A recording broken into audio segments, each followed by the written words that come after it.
الله الرحمن الرحيم وبه نستعين وهو خير الناصر ومعين والصلاة والسلام على محمد وآله الطيبين الطاهرين المعصومين أما بعد قال الله تعالى في كتابه المجيد أعوذ بالله من الشيطان الرجيم بسم الله الرحمن الرحيم إن الله لا يغير ما بقوم حتى يغيروا ما بأنفسهم.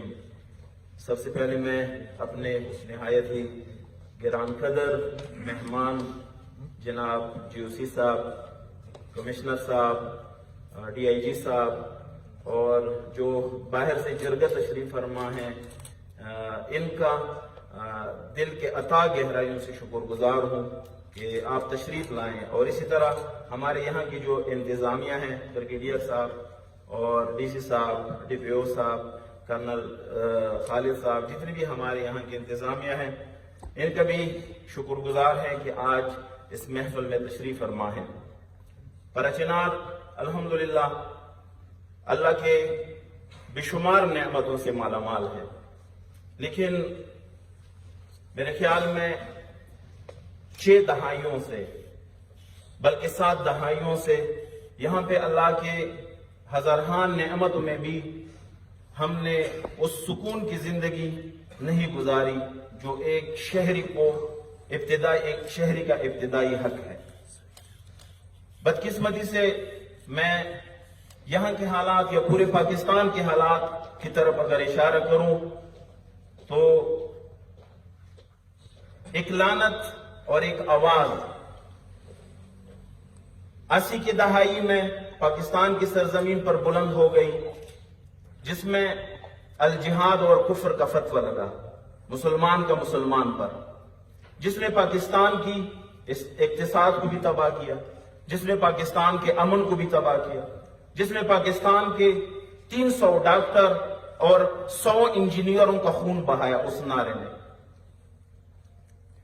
اس کے بعد وہی نعرہ جو میں اس خطے میں ٹچ دے دوں، وہی نعرہ چند دن پہلے پراچنار میں بھی لگا، الجہاد کا نعرہ بھی لگا اور اسی طرح جو ہے کفر کا فتویٰ بھی لگا. یہاں پر صدا میں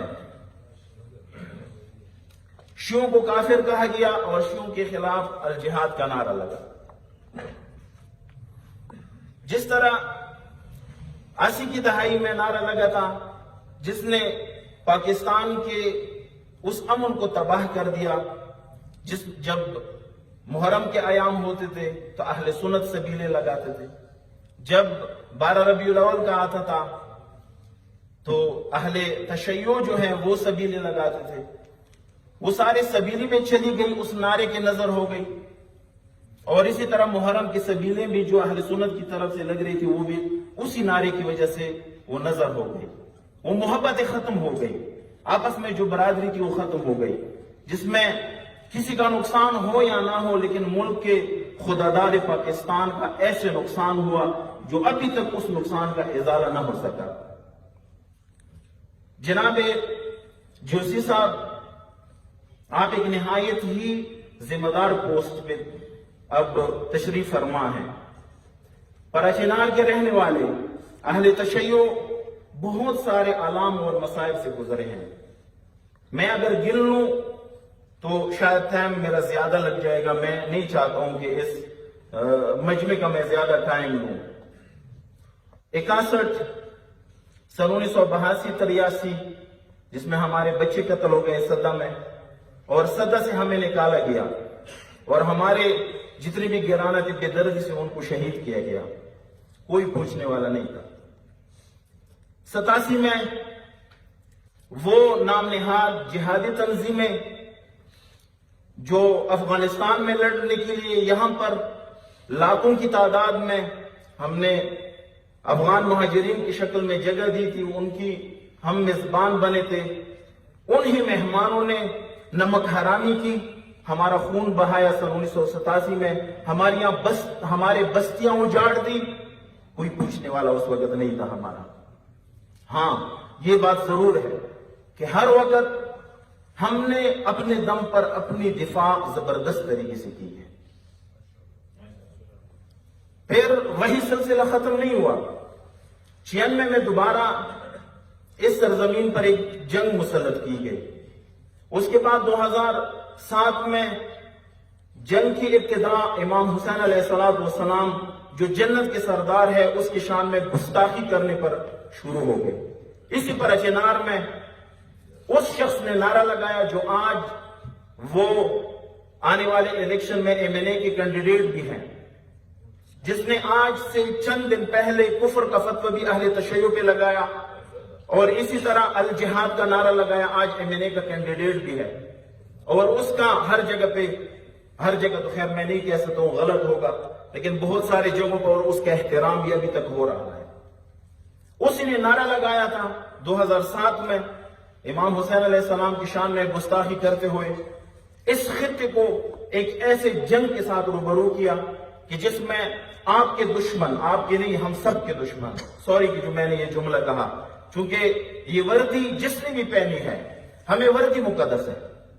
آج اگر یہ گران خطر مشران آپ کے سامنے بیٹھے ہیں، آپ کے کندھوں پہ جو ستارے اور آپ کے کندھے پہ جو پرچم لگے ہوئے، اسی وجہ سے جو ہم آپ کے احترام میں بیٹھے ہیں اور یہ ہم اپنا وظیفہ سمجھتے ہیں کہ ہم اپنے ملک اور اپنے ملک کے محافظین کا کیا کریں، ہم احترام کریں، یہ ہم اپنا شرعی وظیفہ سمجھتے ہیں. لیکن پراچینار ان مسائل سے جب گزرتا رہا، شاید پنجاب میں کسی کو پتہ نہ ہو، شاید بلوچستان میں کسی کو پتہ نہ ہو، شاید سندھ میں کسی کو پتہ نہ ہو کہ یہاں کیا ہو رہا ہے، لیکن ہم سے تو کوئی بات بھی چھپی ہوئی نہیں تھی. ہم تو سب کچھ اپنے آنکھوں سے دیکھ رہے تھے کہ کیا کچھ ہمارے ساتھ ہو رہا ہے. ان سب باتوں کا میں آپ سے یہ ریکویسٹ کرنا چاہتا ہوں کہ پراچینار کے اگر ڈسپیوٹ زمینی مسائل جو ہمارے درمیان ہیں، جو اہل سنت کے کچھ قبائل نے ہمارے زمینوں پہ قبضہ کیا ہے، جو ہمیشہ جو ہے باعث جنگ رہی ہے، ہم آپ سے ریکویسٹ کرتے ہیں کہ ہمیں اپنے زمینیں ان سے دلوا دیں تاکہ کوئی بھی قبیلہ پتھر، کلہاڑی، بندوق اٹھانے پر مجبور نہ ہو. اور یہ اسٹیٹ کی ذمہ داری ہے کہ وہ مظلوم کا ساتھ دے اور جو ظلم کرتا ہے اس کا راستہ روک دے. یہ اسٹیٹ کی ذمہ داری ہے. لیکن اس ذمہ داری کو پتہ نہیں اب تک کیوں نہیں نبھائی گئی. یہ میرے خیال میں ہر ذمہ دار کو اپنے آپ سے سوال کرنا چاہیے کہ کیوں یہ ذمہ داری نہیں نبھائی گئی. بہرکیف آپ تشریف فرما ہے اس چیز پہ، ہم آپ سے یہی ریکویسٹ کرتے ہیں کہ یہاں کی باشندے، چاہے وہ اہل سنت ہے چاہے اہل تشیع، سب پر رحم کریں. ہمارے جو درمیان زمینی مسائل ہیں اس کا ایک عادلانہ، منصفانہ حل نکال کر اس خطے کو جو ہے مزید خون خرابے سے بچائیں. اور اس کے علاوہ امن، میں ایک امن کی تھوڑی سی وضاحت کروں. اگر کوئی امن کی تعریف یہ کرتا ہے کہ پراچینار میں اگر فائر نہیں ہے تو امن ہے، نہیں، میں اسی کو امن نہیں کہتا ہوں. پراچینار میں فائر بھی نہ ہو لیکن زمینوں پر قبضے بھی نہ ہو. پراچینار میں کبھی امن قائم ہی نہیں ہوا. ٹھیک ہے فائر نہیں ہے، لیکن آج بھی آپ جائیں، آج بھی بالیچکیل کے سرزمین پر قبضے پہ قبضہ ہو رہا ہے، کوئی روکنے والا نہیں ہے. میں اس کو کبھی امن نہیں کہوں گا. یہ ابھی بھی ان کی سرکشی ہے، لیکن یہ اہل تشیع جو ملک سے محبت کرتے ہیں اور ملک سے محبت اپنا شرعی وظیفہ سمجھتے ہیں، ہم اگر حکومت کا دروازہ کھٹکھٹاتے ہیں لیکن کبھی بھی کسی نے اب تک ایک گھر بھی نہیں روکا. اسکول کی منظوری بھی دی ہے، روڈ بھی بنا رہے ہیں اور ان کو ٹیوب ویل بھی دے رہے ہیں ہمارے زمینوں میں. میں اس لیے آپ کے سامنے یہ باتیں رکھتا ہوں تاکہ ان چیزوں کا ایک حل نکلے. بس دو مسئلے ہو گئے، میں آخر میں خلاصہ کرتا ہوں. ایک ہمارے زمینی مسائل ہے، اس کا اگر حل نہیں ہے، ان کے قبضے ہیں. ہاں، جہاں پہ ہمارا قبضہ ہو، جہاں پہ ہمارے ہاتھ میں کوئی ان کی زمین ہے، آپ جو ہیں اس کے ذمہ دار ہیں کہ اگر ہم رکاوٹ بنے، ہم ظلم کریں، آپ ہمارا راستہ بھی روکیں. ہم سے بھی ان زبردستی دلوا دیں ان کو. درحالی کہ ہمارے مشران نے، خصوصاً ہمارے سیکرٹری صاحب جو ہمارے پوری قوم کے آج وہ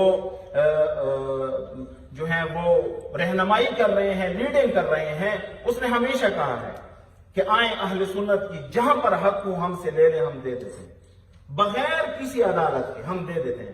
لیکن ان سے بھی ہماری یہی ریکویسٹ ہے کہ ہماری جتنی بھی زمینیں ہیں وہ ہمیں دلوا دیں. اگر ہمیں زمینیں نہیں ملتی، کوئی ہمیں اگر امن کا خواب دکھائے وہ کوئی امن نہیں ہوگا. کوئی بھی زمین کسی کو نہیں چھوڑتا اور نہ ہم چھوڑنے والے ہیں زمین اپنی. آج نہیں کل، کل نہیں پرسوں، پرسوں نہیں ترسوں، جس قیمت پہ بھی کیوں نہ ہو ہم اپنے زمینیں واپس لیں گے. اور اس کے ساتھ ساتھ ایک زمینوں کا مسئلہ ہے اور ایک الجہاد اور کفر کے فتووں کا مسئلہ ہے.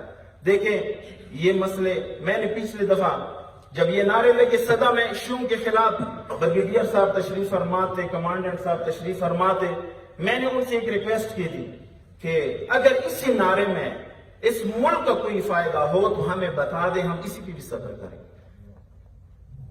اگر اسی نعرے میں، چونکہ مجھے پتا ہے کہ جو ذمہ دار ہوتے ہیں، جو حکومت کے جو ہیں عہدے داران ہوتے ہیں، وہ نہ شیعہ ہوتا ہے نہ سنی ہوتا ہے، وہ سب کا ہوتا ہے.